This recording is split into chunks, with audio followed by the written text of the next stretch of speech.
Добра вечер. Вие сте на програмата на телевизија Плюс, а ова е Дневникот. Да ги видиме најпрвин кратките најави. Останете со нас.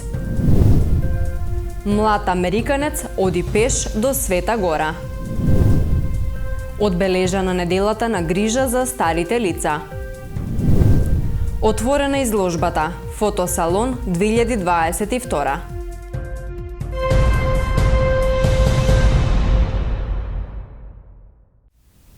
Вербата и желбата да стане подобар човек го натера 23-годишниот Зейн Јуревски од Монтана, САД, да започне голема авантура. Од својот дом заминал во април, а последниве 50 дена патува пеш. Целта е Света Гора. Патот го доведи во Куманово, каде престојува еден ден. За телевизија Плюс ексклузивно раскажа со какви настани се соочил периодов. I left home 7 months ago, back in April, on a big adventure around the world, with the pretense of leaving and coming back a better man. So when I sat down with my parents and they asked why I was going, that's what I told them. I said I would come back a better son and a better brother to my 3 sisters, and that's the mission I'm on right now. The first stop in this 7.5 months of traveling was Sardinia, Italy. I was living there with the shepherds. How was there? It was amazing. It was, I don't know if you've ever milked a sheep or goat before, but it's a lot harder than I thought. But I was making cheese every day, and living with the shepherds was great. They're strong people, hardworking people. They have a very interesting language and a beautiful ocean. It was great there. I love the place. From Sardinia, I left to Morocco. That's where I spent a couple months this summer. Was exploring Morocco, which is also a really interesting place. And I was with the shepherds there as well. Yeah. So the shepherd story, The shepherds has kind of been a theme. How did you get to Kumanovo? After Morocco, after a few other travels around Europe, I got to Zagreb, and I had this idea to go to Sveta Gora, and I wanted to walk. And so I bought some boots and my backpack, and I just started walking, and I've been walking maybe 98% of the way. Yesterday I did take my first bus of the trip because it was raining hard. I was soaked to the bone, and I tried to hitchhike a little bit. That wasn't working. Nobody was picking me up, and so I said, forget it, I'm taking a bus. So yesterday I took a bus, but now I'm here and I'm happy to be here. So far on your travels, you mentioned the shepherds, you said it was nice there, but what are other things that you have experienced on the way, especially when you were walking on by foot? The things I've experienced along the way have been absolutely incredible. There were things that I was not expecting to happen. So I left 50 days ago. Today is actually my 50th day of kind of walking through the Balkans. And in America, they don't teach us too much about this region, and that was one of the reasons I wanted to take this route through these different countries to learn more. And I have been so surprised and humbled by the kindness and the generosity of people I meet on the road. I'll be walking through a village and somebody will wave at me and they'll invite me into their home for a barbecue, or I'll ask for directions, and next thing I know, they're offering their home a bed to sleep, which is really nice because I've been sleeping all types of crazy places, so having the safety of a home is incredible. And they send me away. Like, farmers will see me, they'll give me apples, they'll give me so much I don't have any room to carry it because I just have my small bag. And they've just been so loving, and they don't know me at all, and a lot of the times we can't even communicate fully. It's a lot of hand gestures, but the love is there, and I have tremendous respect for the people here. And a love for their hospitality. So that's been one of the great things that I've experienced, and I wasn't really expecting to get so much help along the way. Can you share with us some of the bad experiences and how you got through them, because faith has to be with you all the time? Yeah, of course. The bad experiences have been learning experiences for me. Sometimes it's hard to realize that while they're happening. Walking sounds easy, but after 6-7 hours every day for a few weeks, and of course my bag weighs maybe 11 or 12 kilos, it gets a little hard. It gets a little boring too, because I try not to listen to any music or audiobooks. I just try to be present in my walk. And of course you get blisters and swollen ankles, and the bag digs in to your shoulders. And a hard part is not knowing where you're going to sleep every night. So you get up and you start walking, you have a coffee, and then you just pick a road and you start going. And you don't know exactly where you're going. But I've learned to have a lot more faith, especially as I get to towns and people welcome me in. I wasn't expecting that in the beginning, like I said. So now that I know that most people here are really, really good, I have more faith in just getting up and walking and figuring out where I'm going to go, where I'm going to sleep. But that's been difficult. Some nights have not been so easy to find a spot, and I end up outside and it's cold. And I had one night in Bosnia and Herzegovina where wolves woke me up in the middle of the night. And I think it was because I had food in my bag, so I wasn't being super responsible camping, and I was just sleeping. I don't have a tent, so it's just my sleeping bag on the ground. And yeah, I woke up and there was wolves. So I scared them off and I went back to bed. And of course, there was a lot of landmines through the forests there. And like I said, without anybody with me, you only have your thoughts, and they can be really crazy sometimes. And you just have to stay calm and present and have faith. And that's carried me most of the way. What's your next stop from Kumanovo? Skopje. Yeah, so I'm headed there today, I think. And I'm excited to check out the city there. And then I'll just keep heading south through this country and into Greece. Where will you be staying in Greece? Tell us something about Sure. where you're Yeah. actually headed. Where I'm headed. Sveta Gora, so Mount Athos. It's a very special place to me and my family. I think a lot of Orthodox people. That seemed like a really great place to end the journey. A place where I could be mostly in silence and prayer and reflect on these challenges that I've gone through and things that I've learned about myself and the people here. So I'll get to Greece, Thessaloniki, pick up my visa, and then I'll be going to the Serbian monastery there, Hilandar. That's the first one I'm going to.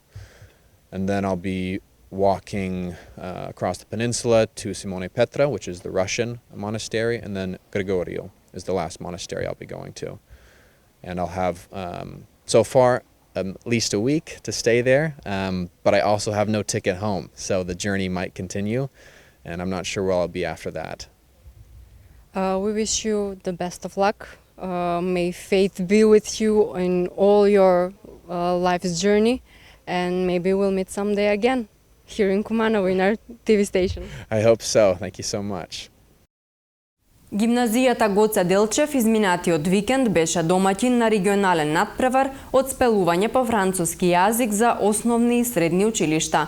На надпреварот учество зедоа 3 гимназијалки, сите под менторство на професорката по француски јазик Милена Денчевска. Лина Јовановска, ученичка во второ 3, освои трето место и со тоа се пласираше за учество на државен надпревар. Истиот ден, в саботата, од страна на Францускиот институт од Скопје, во гимназијата беше организирана обука за користење на белата табла на часовите во билингвалните паралелки. На обуката учествуваа професори од Гоце Делчев и од Основното училиште Крсте Мисирков. Сите дел од проектот билингвална настава на македонски и француски јазик.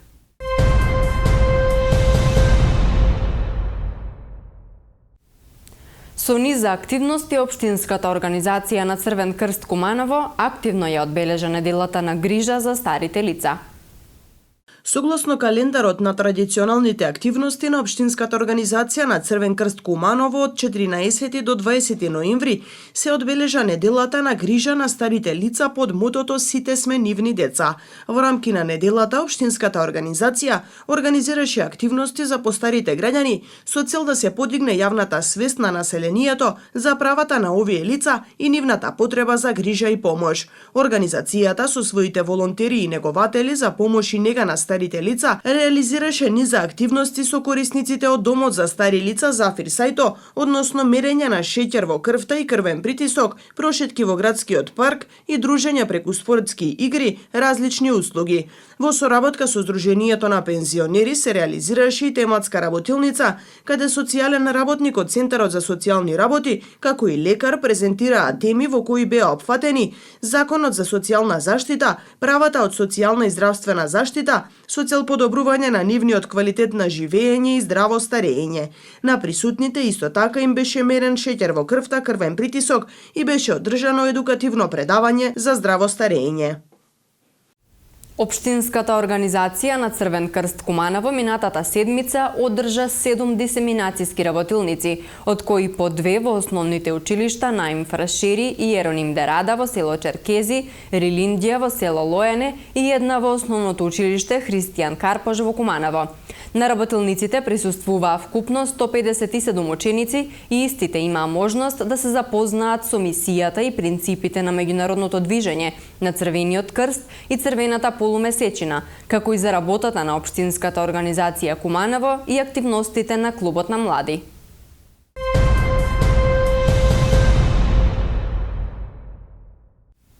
Нови садници се поставени на улицата Братство и Единство. Надлежните укажуваа дека акциите за пошумување ќе продолжат и во наредниот период.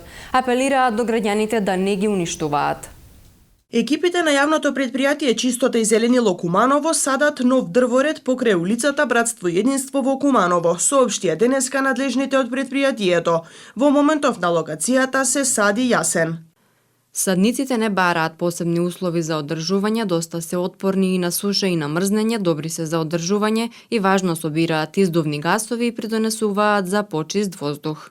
Изминатиот период екипите од Чистота и зеленило насадија зимзелени садници кои представуваат звучна изолација и го штитат воздухот од издувните гасови од автопатот Куманово-Табановце кај зградите кај поранешен монопол. Од предпријатието повикаа граѓаните совесно да се однесуваат, подсетувајќи дека дел од садниците на дрворедите и кај градскиот стадион и во населбата Карпош беа уништени од несовесни граѓани. Јасените се наше собствено производство од расадникот. Изминатиот период преку акции насадени се и обновени над 4500 садници на повеќе локации. Ако дозволат временските услови и во петок е планирана акција, обезбеден е саден материјал за градскиот кеј. Садењето садници, дрвореди, акции за пошумување се дел од среднорочните мерки за намалување на загадувањето, план кој го донесе општината пред пандемијата. Заврши реконструкцијата на делницата Ропајце и Матејче од државниот пат во општина Липково. Во присуство на високи владини функционери се пушти во употреба реконструираната делница Ропајце и Матејче од државниот пат во општина Липково. Делницата во должина од скоро 3 километри ги поврзува двете населени места, обезбедувајќи безбедно движење за возачите. Вредноста на проектот е над 113 милиони денари, соопштија од јавното предпријатие за државни патишта. Пуштивме на употреба овој регионален пат, каде што јавното предпријатие за државни патишта од свој буџет одвои 113 милиони денари, каде што беше целосно реабилитиран 2,8 километри патот. Со тоа патот е направен според сите европски стандарди и сега ќе имаме многу побезбеден сообраќај каде што луѓето па и стоката ќе може побрзо да се движат. Изведувач на работите беше струмичката Жикол заедно со Илинден од Струга. Надзорот го спроведуваше скопската Евроконсалтинг заедно со Геинк од Скопје. Препознатливост на албанската носија е насловена етнолошката изложба која ќе се одржи во уметничката галерија во Куманово. Присутните ќе разгледаат експонати на женската и машката албанска носија од почетокот на 20 век во Кумановскиот регион. Валентина Илиевска, виш кустос од Националната установа Музеј Куманово, рече дека изложбата ја презентира материјалната култура преку облековни елементи.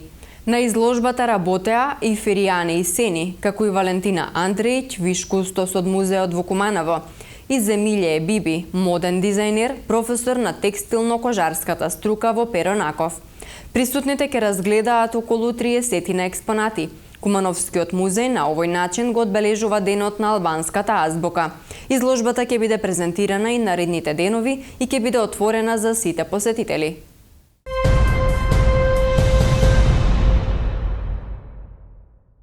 Во организација на фотоклубот Козијак од Куманово вчера вечер беше отворена изложбата на уметничка фотографија Фотосалон 2022.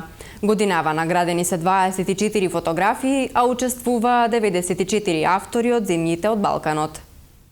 Љубителите на уметничката фотографија вчера вечер имаа можност да присуствуваат на отворањето на меѓународната изложба Фотосалон 2022 во Занаечискиот дом. Организатор на изложбата, на која со своји дела се представија 94 автори од 7 балкански држави, е фотокино клубот Козјак од Куманово. Фотографите твореа на слободна тема, а наградени се вкупно 24 фотографии, информира председателот на клубот Козјак Милош Нешковски. Изложбата е дел од културните настани организирани во чест на празникот 11 ноември. Пристигнати се 302 фотографии од 94 автори. Наградени се вкупно 24 и имаме една награда за најдобар учесник, односно бест автор на изложба. Од тие награди имаме 12 дипломи, 12 медали, златна, сребрена и бронзена од сите институции кои ни се покровители на изложбата. Изложбата е жирирана од тројца наши членови, односно јас и Филип Илиевски и Дијан Краљевски. Наредна година ќе правиме како што беше претходните години, затоа што наредна година имаме 75 години јубилеј, инаку Фотокино клуб Козјак од Куманово е основан 1948 година. Дел од активностите на Фотокино клубот Козјак се и организирање на основен курс за уметничка фотографија, како и меѓународниот филмски фестивал Филмај. Од клубот се надеваа дека наредната година, кога прославуваат 75 години постоење, ќе организираат и дополнителни активности. Ние организираме фотошкола, така ние ја викаме, меѓутоа официјално име е основен курс за уметничка фотографија, кој трае, се зависи од година во година, од 4 до 6 месеци. И тоа ни е на нас, како да кажем, еден од главните настани со кои привлекуваме млади во Фотокино клуб Козјак и идни членови, се надеваме. Секако дека ќе продолжи. Значи, јас влегов во Козјак како курсист 2010-2011 и секоја година од тогаш се одржува фотошколата, почнува негде со почеток на школска година и завршува во мај со мајски салон, односно тоа ни е клубска изложба на која сите оние кои успешно ќе го завршат учествуваат со своји фотографии. Се надеваме дека во нашиот град ќе наредна година ќе направиме поише настани, имаме во план и монографија да издадеме за овие 75 години постоење, односно јубилеот наредна година, така да ќе видиме што од тоа ќе се реализира, меѓутоа ќе биде сигурно повеќе него оваа година. Филмај ни е наредна година ќе слави 5 јубилеј и многу сме задоволни што покрај фотографија имаме и настан за филм, така да мајски салон ни е клубска изложба, Филмај ни е интернационален филмски фестивал на краток филм и Фотосалон Куманово ни е интернационална изложба на уметничка фотографија. Активностите на Фотокино клубот Козјак се поддржани од општина Куманово и локални компании. 9 општини од Македонија, меѓу кои и општина Куманово, денеска добија европска ознака за извонредност на управувањето. Европската ознака за извонредност на управувањето е воспоставена од Советот на Европа, а доделувањето го организира Европската асоциација за локална демократија, која од минатата година е акредитирана да го спроведува проектот во Македонија, Хрватска и Косово. Како што информираат од организацијата, општините Аеродром, Берово, Битола, Виница, Куманово, Неготино, Новаци, Радовиш и Штип учествуваа во проектот и успешно го спроведоа процесот на самооценување во нивната работа. Воедно покажаа високо ниво на усогласеност со 12 начела за добро демократско управување на Советот на Европа, заедно со 3 општини од Хрватска и 6 од Косово.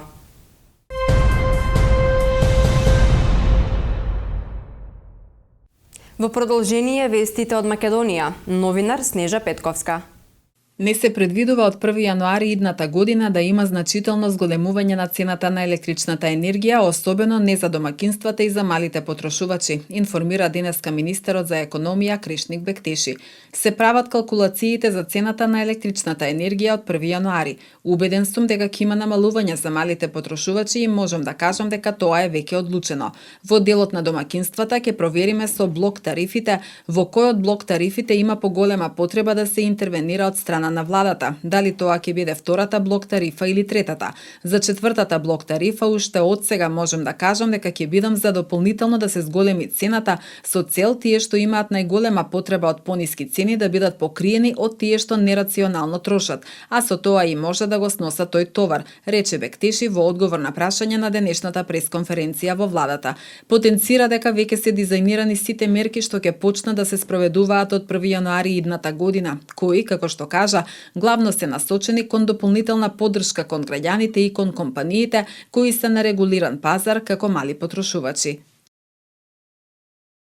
Вратата за влез во владата е отворена за оние политички партии кои ги делат вредностите на владината коалиција и кои се за продолжување на европскиот пат на државата, бидејќи друга алтернатива немаме, изјави денеска премиерот Димитар Ковачевски, осврнувајќи се на разговорите со Алијанса за албанците за приклучување кон владиното мнозинство. Одговорот што јас го дадов и што го даде председателот на ДУИ не се разликуваат затоа што кажав дека разговараме. Јас имав состанок со веде председателот на Алијанса за албанците Таравари, на кој што разговаравме и информиравме за тоа преку соопштение, за европската иднина на Северна Македонија и за одлуките што треба да се носат со широк општествен и политички консензус во собранието и подетално разговаравме за сите закони и реформи што треба да се носат, особено во делот на владењето на правото, борбата против корупцијата и делот на економските закони пред се со справување на економската и енергетската криза, рече Ковачевски. Тој додаде дека за конкретни ресори и преземање на одговорности во моментов не е разговарано, со оглед на тоа дека разговорите се воделе, како што рече, на ниво на политички концепт и на ниво на политички вредности. Водејќи се од заложбите кои произлегуваат од познан декларацијата за земјите од Западен Балкан за интеграција на роми во рамките на Берлинскиот процес на проширување на ЕУ, Македонија оваа година подготви и усвои нова стратегија за инклузија на ромите 2022-2030 по насоките дадени во стратешката рамка на Европската унија за ромите, рече заменик председателот на владата задолжен за економски прашања, координација на економските сектори и инвестиции Фатмир Битики. Покрај ова, во програмата на владата 2022-2024 вклучени се различни мерки за поддршка и инклузија на ромите, како активни мерки за вработување, унапредување на законската регулатива и формализирање на работата. Инвестирањето во развојот на ромската заедница има долгорочни придобивки во поглед на подобрувањето на социјалната кохезија и економскиот статус за ромите на долгорочен план. Тој додаде дека владата е определена да гради инклузивно општество и ќе овозможи целосна социјална инклузија и на граѓаните роми во Македонија.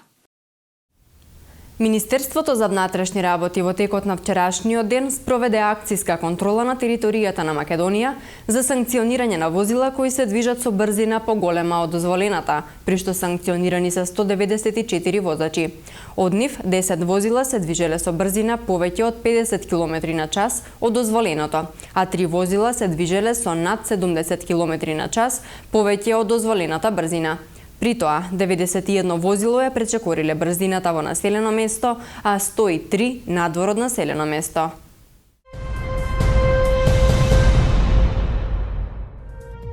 Времето денеска во Куманово беше променливо облачно со дожд. Максималната температура се искачи до 8 степен, а минималната беше 6 степени Целзиусови. За утре метеоролозите најавуваат облачно време со температура која ќе се движи во интервал од 2 до 12 степени Целзиусови.